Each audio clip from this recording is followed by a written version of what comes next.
Hi, everyone, and welcome back. What a Wednesday it has turned out to be weather-wise. Glad to have you with us. We've got some more nice weather ahead before we start rolling back into a cloudy, rainy forecast that possibly has some thunderstorms embedded therein. I'll give you that timeline and outlook in just a few moments. I myself have been out of the office almost all day on some other business. However, I just spoke with my editor, Heather Oney, who is just across the wall there in the other room, putting together tomorrow's edition of the Sagersville Independent. Here's what I can tell you at this hour in regards to some of the main headlines. She just made contact, as I understand, with the Kentucky State Police into their investigation from what is still classified as a death investigation thus far by the state police, at least, into, of course, the death of 78-year-old Jerry Arnott, who was found dead from an apparent gunshot wound or wounds in the driveway of a Porter residence earlier this week, or several days ago, actually. As I understand, she'll have a complete write-up tomorrow, which will also include remarks that say that the state police are working the case and are working towards charges to be issued in that case. They're not calling it a homicide investigation as of yet, although, of course, we believe that is where it is, and that is where it stands, at least unofficially, as he was killed by multiple, we believe, gunshot wounds and found lying in a driveway where he had been lying for some time. They are expecting charges soon. She has more details in tomorrow's paper.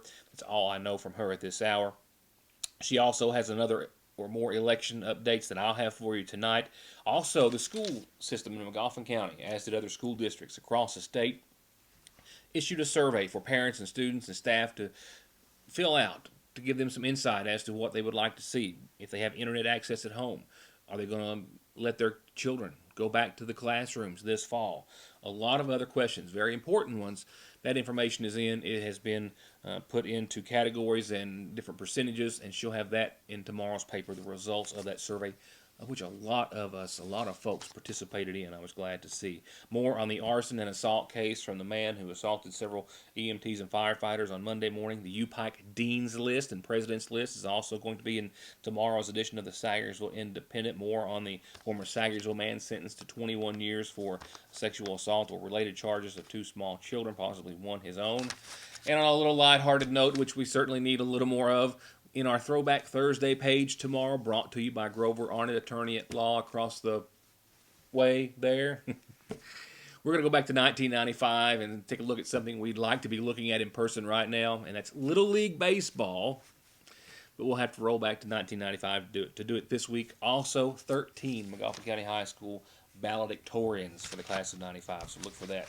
Some big news and announcements coming from the state. We'll get to our school information in just a few moments, what the state is recommending for our schools to start next fall in just several weeks. It's been an announcement that everyone has been anticipating, and I'll share that with you in a few moments.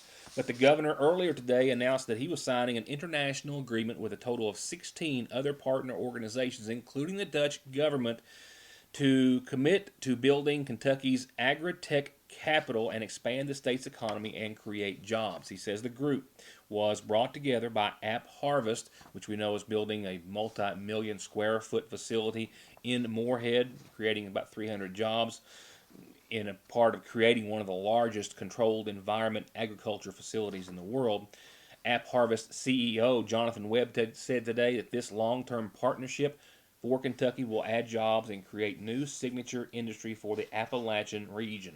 The agreement calls for a series of research programs, construction of a center of excellence, and the building of additional private infrastructure similar to App Harvest's 2.76 million square foot farm that opens this fall in Moorhead. As part of the agreement, the partners also commit to opening a Dutch representative office in Kentucky to spur investment in the state by Dutch companies, which are recognized as the world's agri-tech leaders. Kentucky's central geographic location, they say, provides a huge advantage in agri-tech. For example, this is interesting, App Harvest's tomatoes can reach 70% of Americans in just a day's drive. Keep that in mind. Also, some other things that were of serious interest. The research has shown that the United States will need 18,000 acres of indoor growing space to displace tomato and cucumber production from Mexico. That's what they're working towards. And Kentucky, with all of its abundant rainfall and within a day's drive of much of the U.S. population, has opportunities to become a key food supplier to the East Coast. Much of the food grown in the U.S. now comes from places where they don't have as much water as we do. It takes days on a truck to get here from Mexico, from California, and elsewhere. That, we hope, pans out. In another money matter, a lot of our rural hospitals getting some much-needed funds today. Governor Beshear and Mitch McConnell today announced $383 million in state and federal money for 54 rural hospitals settling a 13-year-old dispute regarding Medicaid funding rates. The settlement convinced the Federal Centers for Medicare and Medicaid Services to offer funding in combination with the state's liability of about $94 million. The governor said that the settlement will save the state more than $300 million and provides long-awaited funds immediately, it's not a long-term thing, immediately back to our rural hospitals. For example, Highlands Regional Medical, now ARH Highlands, gets over $5 million. King's Daughters, almost $20 million. Paul B. Hall, $7 million. The Pikeville Medical Center, $8 million. I think St. Joseph got the most of anyone at $31 million, coming soon back to those hospitals. As for the election, real quickly before we get to the announcement in regards to our schools, many officials are, including Secretary of State Michael Adams, by the way, of course, are calling yesterday's election in Kentucky a huge success. Voter participation at a record high, 31%. So I'm still, like I said yesterday, I hate saying that's a great thing. Just 31% of the people voted, and that's all. But it was 19% last year at this time. So anyway, there were 161,000 people who voted in person on Election Day across Kentucky. Over 605,000 absentees returned back to the clerks. 110,000 people voted in office before Election Day. And as a result, I thought this was interesting. Secretary of State Adams is calling on Hillary Clinton to apologize, and some others, it sounds as though, with 31%, a record high, and a smooth election yesterday. He says Kentucky is first in something, for change, conducting elections even under extreme circumstances. Adams says that beyond cyber threats and beyond election fraud, the greatest threat to our elections is a lack of public confidence. And despite my tireless efforts to restore public confidence in the Kentucky Secretary of State's office and to enhance both the ease and the integrity of our election system, certain people outside our state have aggressively pushed a false, culturally bigoted narrative that paints Kentucky as a racist backwater that suppresses the votes of African Americans. Have you seen any of these? I have. These cynics, he says, do so to raise money for their organizations, to sell more tickets or albums for themselves, or to attempt to remain politically relevant. His remarks also say that, make no mistake, this sort of misinformation is a direct threat to Kentucky's election. Our Secretary of State says that these celebrities who spout off false information undermine the confidence in our system and thereby undermine our system. This is even worse and more unforgivable coming from persons of supposed stature like Hillary Clinton, who clearly should know better. He is calling on Hillary Clinton to apologize to the citizens of Kentucky and to our public officials of both parties who worked so hard to ensure the election was safe, and that was actually better orchestrated, he says, than the simultaneous election in Hillary Clinton's home state of New York. LeBron James was one of the celebrities that I saw chastising our election process.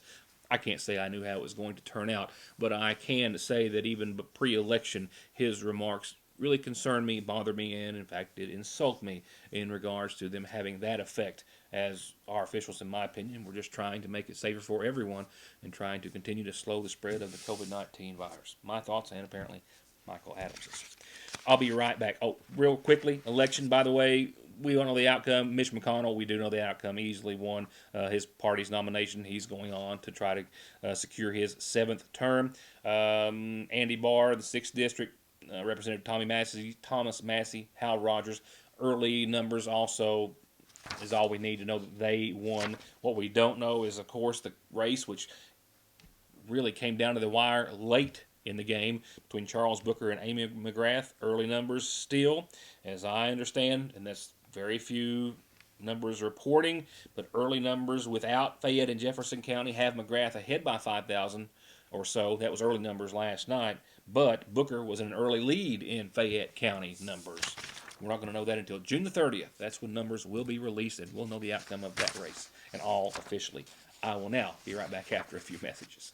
Car accidents don't stop. Accidents at work don't stop. Disability and SSI cases don't stop. Your legal needs and concerns don't stop for the coronavirus, and neither does McFarland and Tinker. They are open, able to schedule appointments per CDC guidelines, and always available for telephone and video conferences. Please, be safe, be smart, stay home, and don't let your legal needs fall victim to the pandemic. Call McFarland and Tinker and let them take care of them for you. Come to Parkway Pharmacy in Sagersville and get your prescriptions filled, your over-the-counter medications, and immune system boosters, all from the safety and comfort of your own vehicle, either in their drive-thru or with their new curbside service. You can also call ahead or just download the MyGNP app, that's Good Neighbor Pharmacy, and refill and manage your prescriptions right from your device, helping you and yours stay healthy and safe. Parkway Pharmacy in Sagersville, 349-4400. The seasonal shop is open, and they're still doing curbside pickup, so you can call and place orders, and they'll still bring them out to you. And inside, you'll find all new merchandise throughout the entire store, all new spring and summer women's clothing from Charlie Page and Mud Pie, accessories, jewelry, shoes, and bags too, casual outfits for everyday or special occasion outfits and dresses. And if you've been home a lot and really want to freshen up your decor, they have so much to choose from, and they're happy to give you any fresh ideas that you might need. And just in, a large selection of Simply Southern and Candleberry at Fraser's Prater Drugs seasonal shop in downtown Sagersville. Times have changed, now and suddenly more than ever. Our lobbies might be closed, but the Sagersville National Bank wants to remind our customers that we're still here, we're still working to provide our community with as many services as possible. During this time especially, we encourage all of our customers to take advantage of all the options we offer to manage your accounts from the convenience of your home. 24-hour internet banking and bill pay, 24-hour telephone banking, remote deposit, automatic loan payments, and wire transfers are also still available to our customers. And we're still here during our normal hours. Mondays through Fridays, the main drive-thru is open from 8 until 3, and the branch drive-thru is open from 8 until 5. And the branch drive-thru is also open on weekends, Saturdays 8 until noon, with ATMs available 24/7 at both locations. Appalachian Wireless knows community and connectivity are key. That's why they've created the Appalachian Wireless Advantage Plan. The Advantage Plan caters to the wants and needs of its customers. Flexible contract lengths, more opportunities to upgrade your device, lower upfront cost for a new device, while also having the possibility of lowering your monthly bill. The advantage is choosing Appalachian Wireless. But like the Advantage Plan, the choice is yours. Go in today to an Appalachian Wireless retail location for more details. Better service, bigger savings. That's today's Appalachian Wireless. Governor Beshear today announced 229 new cases of COVID-19, saying we are still in a plateau and in a manageable phase, but we need to be wearing our masks. He also announced another death today from COVID-19. And most importantly, in my opinion tonight, after that at least, was the school announcement. And that was the Kentucky Healthy at School announcement with some guidelines to be given to our schools across Kentucky. All anxiously awaiting these guidelines, which do say that students, if they can't be 6 feet apart in a classroom, should wear a mask. If they move about anywhere, they should wear a mask. They should wear a mask on a school bus.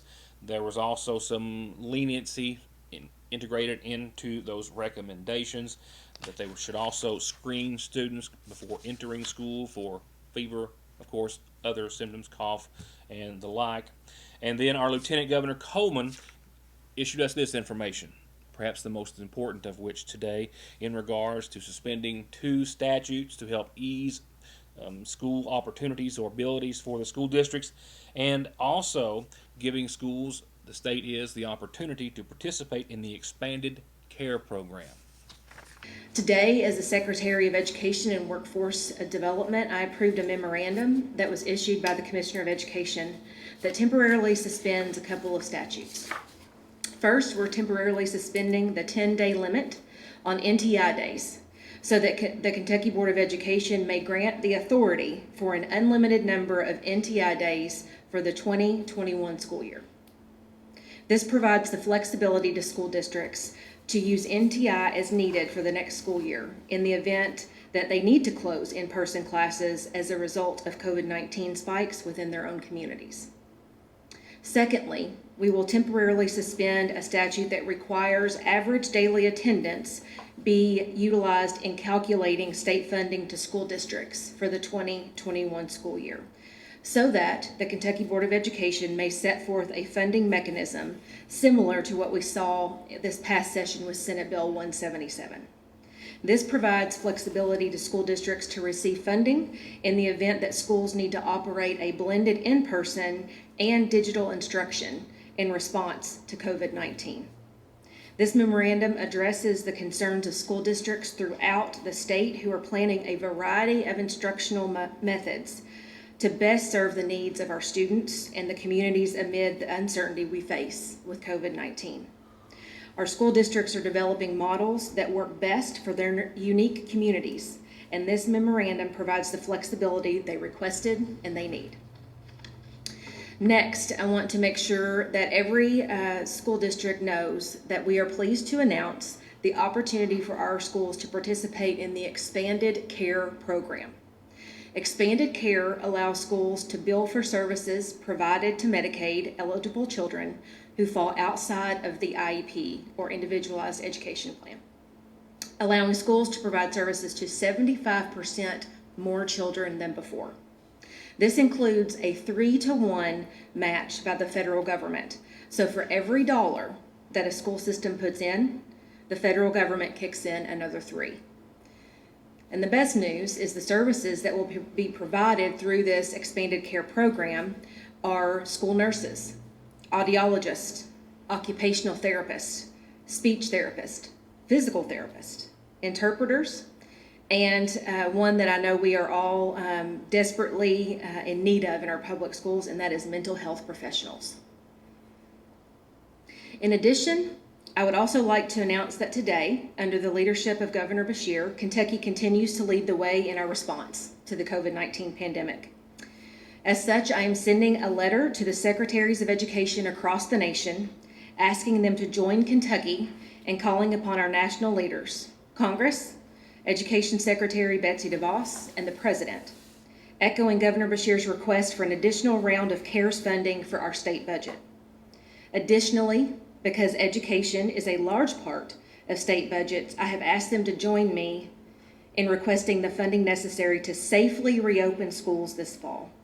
The way schools have been funded in the past must evolve with these new educational practices and expectations. Our educators, students, and their families have all adapted to these changing times. Our education funding must too. Reopening schools amid COVID-19 is going to be a very heavy lift for every school in this nation. Our ability to serve the whole child while protecting their health and safety will determine our country's economic resilience on the other side of this pandemic. Now more than ever, it is imperative that we speak with one unified voice on behalf of our students, faculties, staffs, schools, and communities by advocating for the funding and flexibility to provide the necessary protections and deliver essential educational services to our youngest citizens. I'm Hal Rogers, and I approve this message. He fights for the mountains, for life, and for our president. He's Congressman Hal Rogers. When the world seems shaky, you need steady, proven leadership that delivers. Relief for workers and small businesses, holding China accountable for what they did, getting our economy moving again, and fighting the opioid crisis. That's Congressman Hal Rogers. Pro-life, pro-Trump, and pro-Kentucky. Getting the best deal on the best tires with the best service has never been easier. Just log on to ConleyTire.net, check out the latest rebates, sales, and promotions, pick out the tires you want, and email, call, or come by for huge savings from the family who's been proudly serving the area for over 32 years. Conley Tire in Staffordsville, 297-2424.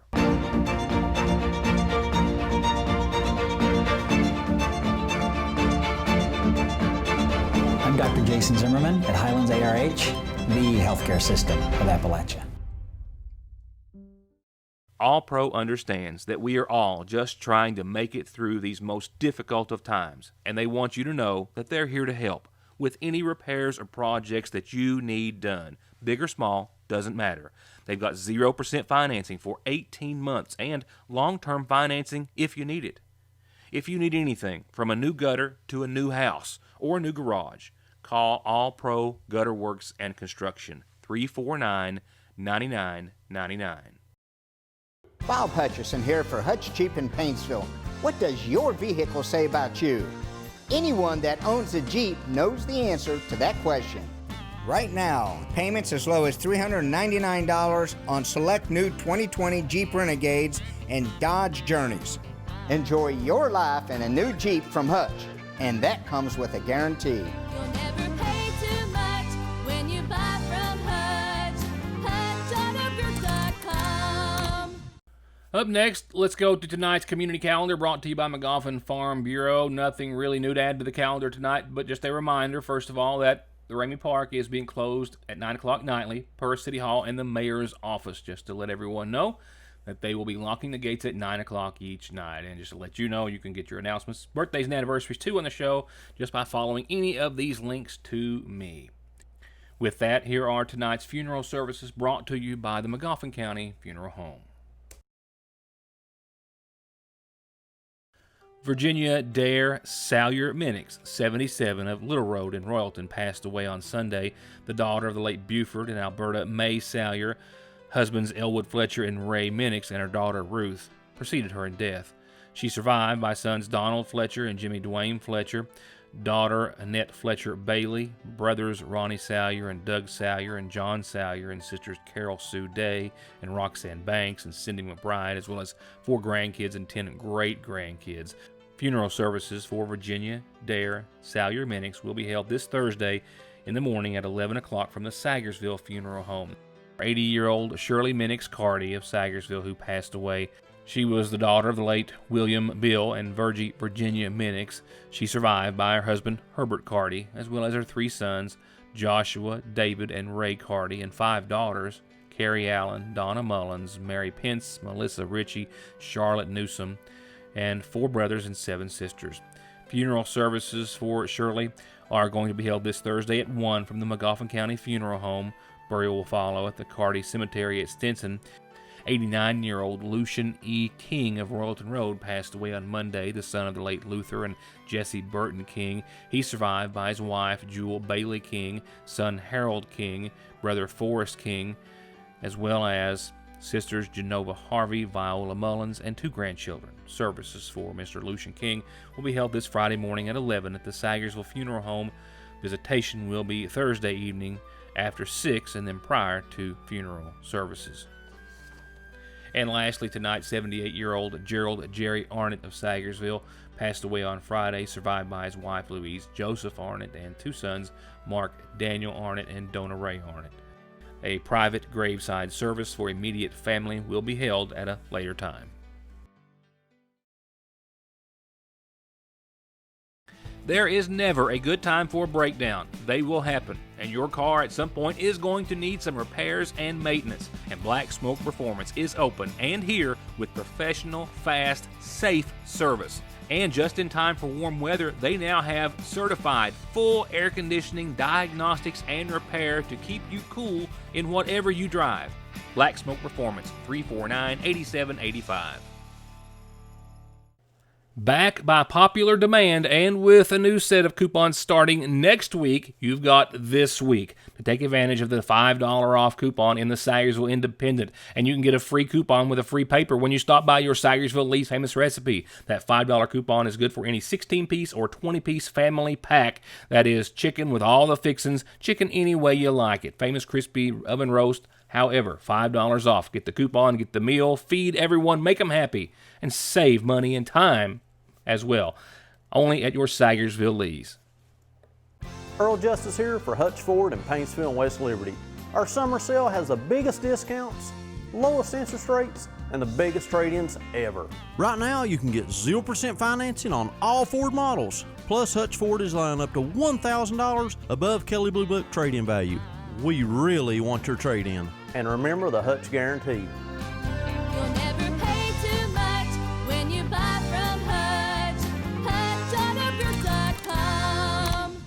And here's your forecast to wrap things up for this Wednesday.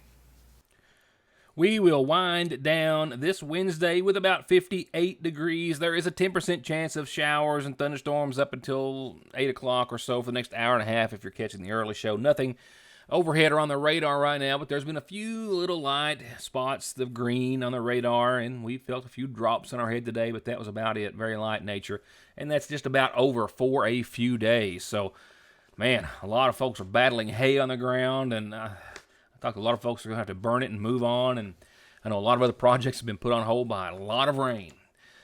That's going to end for at least a few days after tonight. Tomorrow for your Thursday, a little patchy fog, but otherwise mostly sunny, 81, no rain, no showers, mostly clear tomorrow night, and 60 degrees. And Friday is another day of catching up weather-wise. Mid-80s, mostly sunny skies, nothing but partly cloudy, cool, not cool, but mild, calm, and dry for the rest of your Friday and Friday evening as well, as lows will hit around 65 degrees. So 2 solid, dry, welcomed days ahead tomorrow and Friday. Low 80s tomorrow, mid-Friday. And for your weekend, we'll start it off on a pretty dry note. Partly sunny and mid-80s again for your Saturday. We will see about a 30% chance of showers and thunderstorms in the afternoon after 1. But by Saturday night, our next setup rolls through here and gives us a likelihood of showers to the tune of 60-70% Saturday night. And then Sunday will be more clouds than sun and more showers than not. In fact, Sunday and Monday, both days bookends. 82 for your high, mid-60s for your low. Mostly cloudy skies and showers and thunderstorms likely Sunday and Monday.